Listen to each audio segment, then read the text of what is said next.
Hello everyone, সবাইকে জানাই রথযাত্রার শুভেচ্ছা। আবহাওয়া ভালো থাকার জন্য রথযাত্রায় সবাই কিন্তু আনন্দ করতে বেরিয়ে পড়েছে। সবার মতো আমিও চলে গিয়েছিলাম রথ দেখতে। আমাদের বাড়ি থেকে কিছুটা দূরে বুড়ির দোকানে কিন্তু রথ ভালো হয়।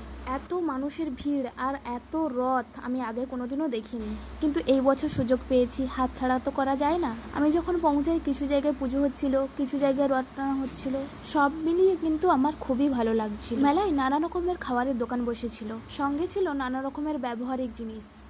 রথের মেলায় জিলিপি খাওয়া কিন্তু মাস্ট, তারপর ফুচকা, আইসক্রিম এগুলো তো থাকবেই। অনেক রকম চারা গাছও কিন্তু উঠেছিল। আমি আর বান্ধবী হাঁটতে হাঁটতে পৌঁছে গিয়েছিলাম খুদেদের রথ টানা দেখতে। সবাই এত সুন্দর সুন্দর রথ তৈরি করেছিল, দেখে খুবই ভালো লাগছে। হেঁটে হেঁটে রথ দেখতে দেখতে আমাদের খিদেও পেয়ে গিয়েছিল, তাই জন্য আমরা খেয়ে নিয়েছিলাম পাপড়ি চাট। যদিও মেলার মধ্যে আমরা পাপড়ি চাটটা খেয়েই কিন্তু ঠকে গেছি। তারপর রাস্তায় অনেক রথ দেখতে দেখতে বাড়ি ফিরে এলাম। আপনারা কে কটা রথ দেখলেন অবশ্যই কমেন্ট করে জানাবেন।